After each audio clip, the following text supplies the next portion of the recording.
Assalamualaikum warahmatullahi wabarakatuh. Para pemirsa Cahaya Islam Nusantara yang dirahmati Allah Subhanahu wa taala. Mari kita selalu berlomba-lomba dalam kebaikan. Mari kita berdakwah dengan kapasitas kita masing-masing. Tetap jaga ukhuwah, persatuan, persaudaraan kita utamakan. Jaga hati, jaga lisan, jaga pikiran agar tetap suasana dingin. Semoga media ini menjadi salah satu pencerah buat kita semuanya. Amin ya robbal alamin. Pasca podcast dari Bang Haji Roma Irama, banyak sekali reaksi-reaksi dari netizen. Salah satunya reaksi beliau yang akan kami tayangkan dalam Cahaya Islam Nusantara di kanal YouTube ini. Mari kita simak sama-sama. Tetap jaga hati, jaga pikiran, dan mari kita pakai akal sehat. Selamat menyaksikan. Assalamualaikum warahmatullahi wabarakatuh.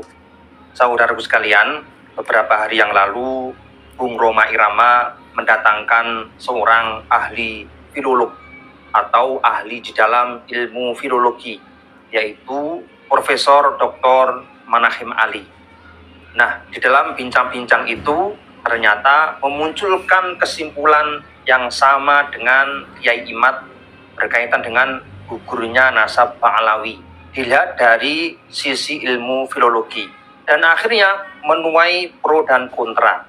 Bagi yang tetap kolot meyakini bahwa Ba'alawi itu sambung kepada Rasulullah, mengecam podcast yang diadakan oleh Bung Roma Irama. Namun bagi teman-teman yang mau berpikir objektif, tentu akan membenarkan hasil keputusan atau hasil dari penelitian ilmu filologi ini. Saudaraku sekalian, perlu diketahui bahwa pembahasan nasab Ba'alawi ini bukanlah hanya sekedar opini, framing, atau ghibah. Di sini kita bicara tentang ilmu pengetahuan secara murni.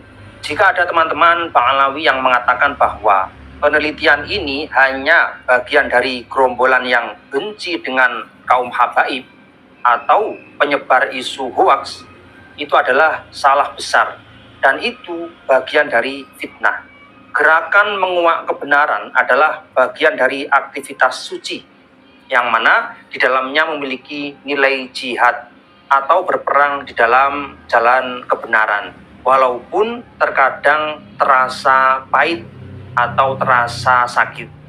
Dan ketika terpaksa kita harus membicarakan individu atau oknum daripada Ba'alawi, maka itu sebenarnya bagian dari ghibah yang diperbolehkan di dalam Islam, sebagaimana yang dijelaskan oleh Imam Nawawi rahimahullah. Di situ ada keterangan, i'lam annal ghibah wa in kanat muharramatan fa innaha tubahu fi ahwalin lil maslahah. Perlu diketahui bahwa ghibah atau membicarakan seseorang, walaupun hukum asalnya ini haram atau diharamkan, maka sebenarnya itu diperbolehkan atau hukumnya mubah di dalam momen tertentu atau di dalam kondisi tertentu dengan tujuan menarik sebuah maslahah atau sebuah kebaikan. Wal mujawwiz laha ghardun sahihun syar'iyyun la yumkin al-wusul ilaihi illa biha.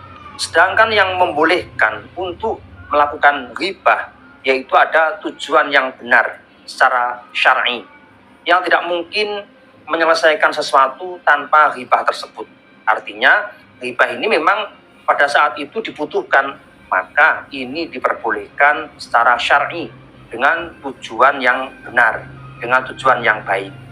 Wa huwa ahadu sittati asbab, yaitu selama memenuhi salah satu daripada 6 asbab atau 6 kriteria. Di antaranya dari 6 tersebut yaitu wahwa izalatu mungkarin, yaitu menghilangkan sebuah kemungkaran, termasuk klaim kepada keturunan Rasulullah SAW tanpa bukti dan kemudian mengajarkan sesuatu di luar ajaran Islam, maka ini bagian dari kegiatan mungkar, maka boleh kita bicarakan di ruang publik atau di media sosial. Sehingga jika terpaksa kita di satu momen menyebut nama dari salah satu oknum yang melakukan kemungkaran di media sosial, misalnya nama Habib tertentu, maka ini diperbolehkan di dalam Islam. Saudaraku sekalian, banyak dari kalangan Ba'alawi yang marah dengan Bung Rhoma Irama akhir-akhir ini karena tema podcast yang dibawakan oleh Bung Rhoma yaitu membahas tentang nasab Ba'alawi. Padahal Bung Rhoma hanyalah sebuah media, sedangkan narasumber dari kedua belah pihak, yaitu dari sang peneliti, misalnya ada Guru Gembul, kemudian Kiai Imad, kemudian ada Profesor Manahim Ali, dan nanti akan mendatangkan Dr. Sugeng, dan juga dari pihak kontra, yaitu pembela bagi Ba'alawi, salah satu yang sudah didatangkan yaitu Gus Rumail Abbas. Artinya sebetulnya ini sudah adil, dari kalangan peneliti didatangkan, dari kalangan pembela Ba'alawi juga didatangkan. Namun lucunya mereka tetap marah-marah dengan Bung Rhoma. Memang lucu, tapi itulah yang terjadi. Terlepas dari itu semua, kajian nasab ini harus kita lanjutkan sampai mencapai titik terang. Nah, kali ini pembahasan nasab Ba'alawi dilihat dari kacamata ilmu filologi, sehingga perlu sedikit kita mengetahui apa sih ilmu filologi itu, supaya kita semua tidak buta dan sama-sama memahami. Dilihat dari pengertian, ilmu filologi yaitu ilmu tentang bahasa, kebudayaan, dan sejarah suatu bangsa sebagaimana yang terdapat dalam bahasa tertulis. Ini dilakukan dengan cara investigasi ilmiah terhadap teks tertulis dengan menelusuri sumber keabsahan teks dan karakternya. Itu dilihat dari pengertian ilmu filologi, yakni ilmu filologi itu berkaitan dengan naskah atau manuskrip yang menuliskan tentang fakta-fakta tertentu, termasuk penulisan tentang nasab Ba'alawi. Nah, dilihat dari tujuan ilmu filologi ini yaitu ada tujuan umum dan ada tujuan khusus. Jika dilihat dari tujuan umum, diantaranya yaitu 1. Memahami perkembangan bangsa melalui karya sastranya, baik lisan maupun tulisan. Lalu yang kedua, tujuan umum menggunakan ilmu filologi ini yaitu memahami makna dan fungsi teks bagi masyarakat penciptanya atau yang menciptakan teks itu.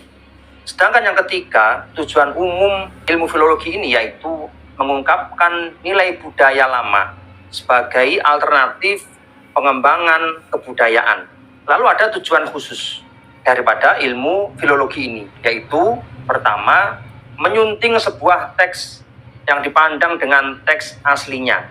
Yang kedua, mengungkap sejarah terjadinya teks dan sejarah perkembangannya. Lalu yang ketiga yaitu mengungkap persepsi atau pemahaman pembaca pada tiap zaman yang menerima teks tersebut.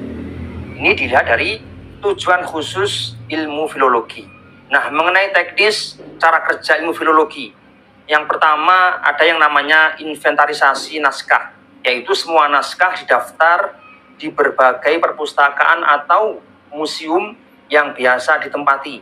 Misalnya, kitab-kitab yang menyinggung nasab Ba'alawi sudah ada daftar yang ditulis, misalnya oleh Habib Ali Sakron. Semua naskah itu harus sudah jelas tempatnya dan sudah tersusun rapi.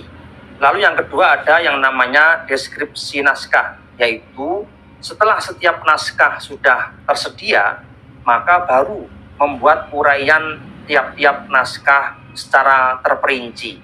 Kemudian langkah berikutnya yaitu membandingkan naskah, yaitu membandingkan naskah satu dengan yang lain.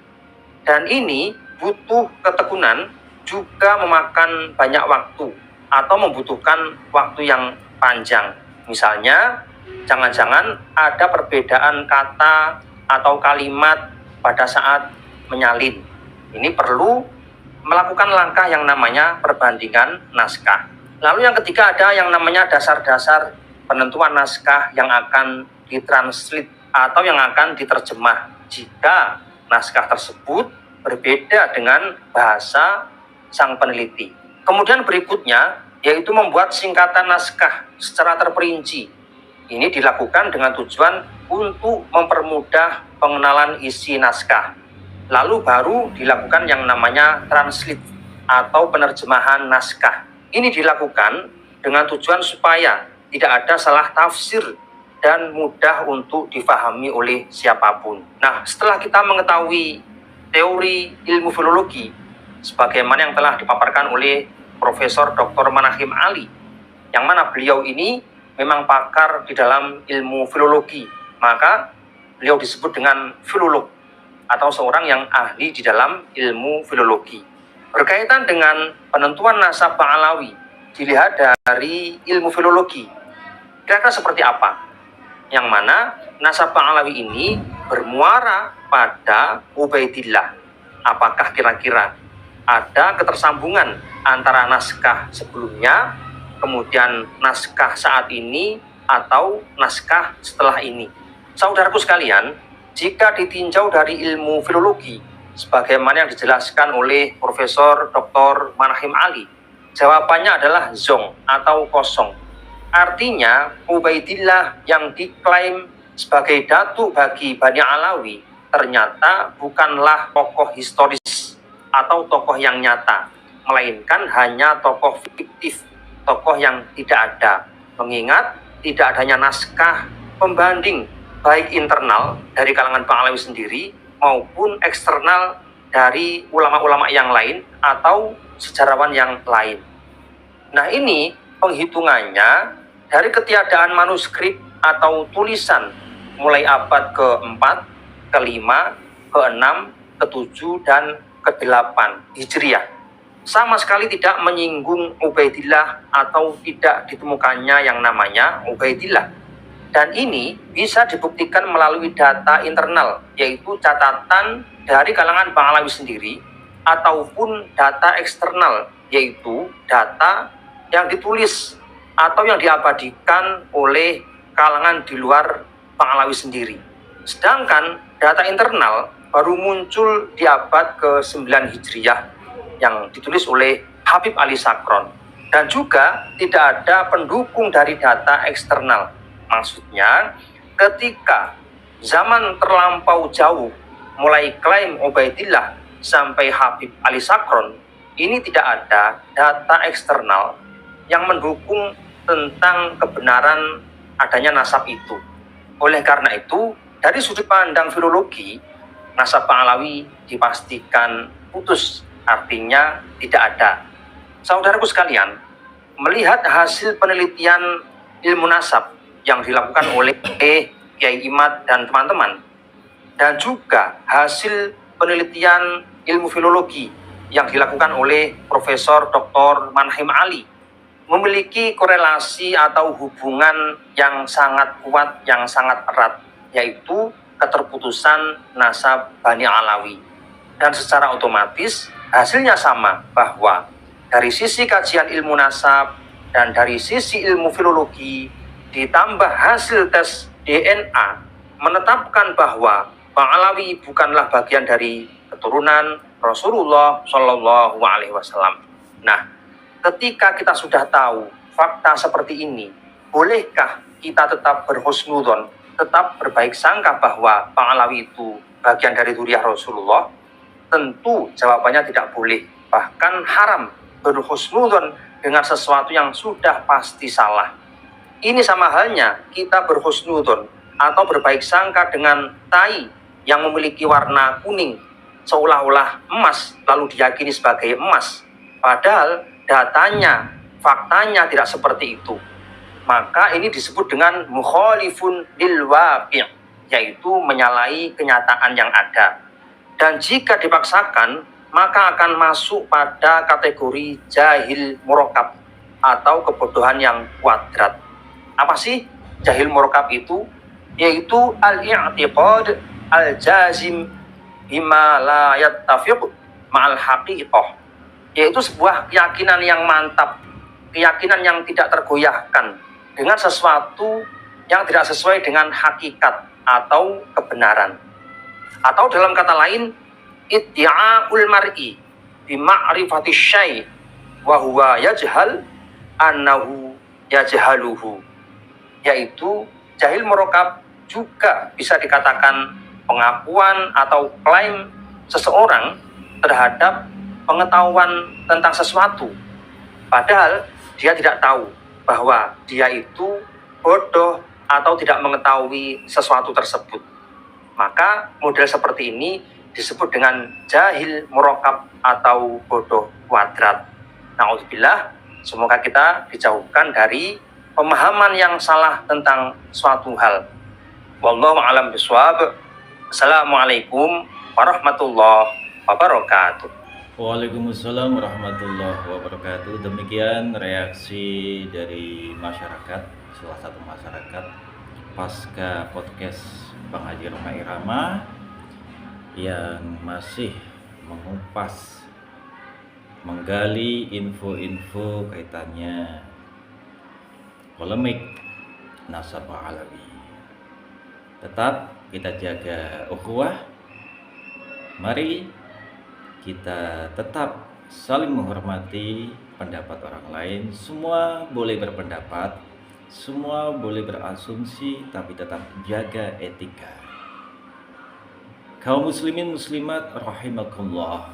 Sampai ketemu lagi di edisi berikutnya, reaksi-reaksi dari netizen, dari masyarakat yang bisa kita ambil ilmunya, yang bisa kita ambil fatwa-fatwanya, yang akan kita tayangkan di channel YouTube Cahaya Islam Nusantara. Semoga Allah meridhai kita dan semoga hidup kita makin berkah. Amin, amin ya rabbal alamin. Wa minkum billahi taufiq wal hidayah wa ridha wal inayah. Assalamualaikum warahmatullahi wabarakatuh.